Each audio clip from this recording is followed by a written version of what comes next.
Namun sebelum masuk ke materinya, izinkan kami untuk memperkenalkan diri terlebih dahulu. Perkenalkan, nama saya Muhammad Rizky Febriamin dan rekan saya. Nama saya Rehan Gardiasa. Nama saya Fadila Tina Juba. Nama saya Farah Sendrio Mahari. Nama saya Fadila. Nama saya Sheila Nurulintang.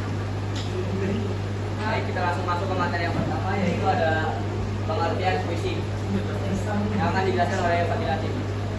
Pengertian puisi. Puisi adalah karangan teks yang mengungkapkan pikiran dan perasaan penyairnya dengan mengutamakan keindahan kata-kata. Puisi dapat berkisah tentang berbagai topik termasuk cinta, alam, kehidupan, kemanusiaan, dan banyak lainnya. Puisi juga dapat mengambil berbagai bentuk seperti puisi naratif yang bercerita, puisi lirik yang mengungkapkan perasaan, dan referensi pribadi atau puisi bebas yang tidak terlihat oleh aturan struktural tertentu. Selanjutnya ada tujuan puisi yang akan dibacakan oleh Rinda. Silakan. Tujuan puisi, penyampaian pesan dalam ritual seperti religius, sosial, ungkapan empati, dan lain-lain. Tujuan tersebut dilandasi oleh tema yang akan disampaikan oleh penyairnya. Dan selanjutnya ada ciri-ciri puisi yang akan dijelaskan oleh Faras. Silakan. Baik, selanjutnya di ciri puisi yang pertama bahasanya indah dan padat, makna, ruang memiliki rima atau irama. Yang ketiga tersusun dalam bait dalam baris.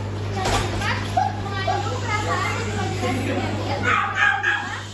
Menggunakan gaya bahasa atau maja. Yang keenam memiliki makna dalam.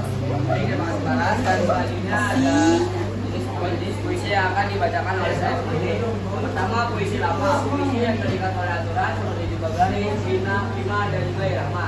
Contoh jenis puisi lama yang berpantun terdiri dari 4 garis atau 2 tampilan dan 2 isi. Bersajam A, B, A, B.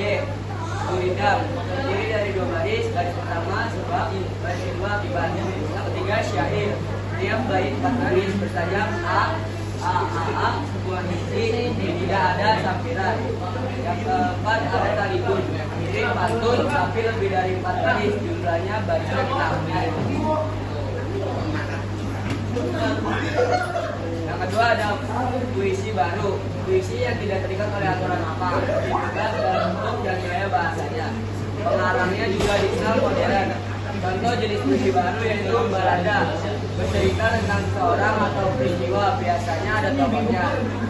Himne atau him, pujian untuk Tuhan, pahlawan atau sesuatu yang luhur. Selanjutnya ada ode, puisi sanjungan untuk seseorang yang dikagumi. Selanjutnya ada elegi, puisi tentang kesedihan atau kehilangan. Dan selanjutnya ada jenis puisi baru yaitu romansa, puisi kisah cinta yang penuh perasaan. Satire, puisi yang menyindir atau mengkritik dengan halus.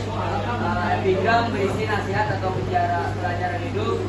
Sikon terdiri dari 2 baris, setiap bait biasanya berisi nasihat. Terakhir puisi bebas, tidak terikat jumlah, baris, bait atau rima atau gaya modern. Ketiga ada jenis puisi itu jenis puisi kontemporer. Puisi masa kini yang lebih bebas lagi, bisa menggabungkan unsur visual, suara, bahkan bentuk yang unik. Dan selanjutnya akan dibacakan oleh Rehan. Silakan. Unsur fisik. Yang pertama ada unsur fisik. Unsur fisik ada diksi. Diksi adalah pemilihan kata yang dapat menimbulkan imajinasi estetis. Yang kedua ada imaji. Pengimajian adalah susunan kata yang dapat menimbulkan khayalan dan imaji. Yang ketiga kata konkret, bertujuan untuk menimbulkan imajinasi pada pembaca. Kata konkret harus memperjelas isi puisi agar menimbulkan imaji, penglihatan, pendengaran, atau perasaan pembaca. Yang keempat ada majas. Majas adalah bahasa yang digunakan penyair untuk mengungkapkan sesuatu dengan cara membandingkan suatu hal dengan hal lainnya. Yang kelima ada verifikasi. Verifikasi adalah merupakan unsur menunjukkan keindahan sebuah puisi. Yang keenam ada tipografi. Tipografi merupakan bentuk puisi seperti halaman yang tidak dipenuhi kata-kata, seperti kanan kiri, pengaturan barisnya hingga baris berisi yang tidak selalu dimulai dengan huruf kapital dan diakhiri dengan tanda titik. Yang kedua, ada unsur batin. Yang pertama, tema adalah unsur utama pada puisi karena berkaitan erat dengan makna yang dihasilkan dari suatu puisi. Yang kedua, rasa atau feeling pada puisi merupakan sikap penyair terhadap pokok permasalahan yang terdapat dalam puisinya. Yang ketiga, nada. Nada ini maksud nada atau suasana pada puisi adalah sikap penyair terhadap pembacanya. Yang keempat, ada amanat pada puisi. Pada puisi, amanat atau tujuan merupakan pesan yang tergabung di sebuah puisi.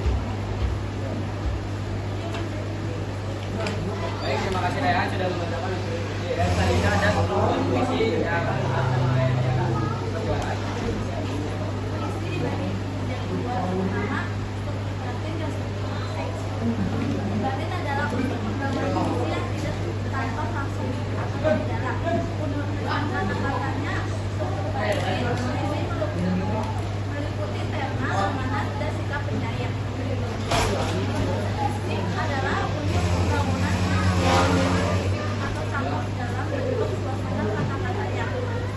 Puisi meliputi majas, rima, konotasi, kata belakang, dan kalimatnya.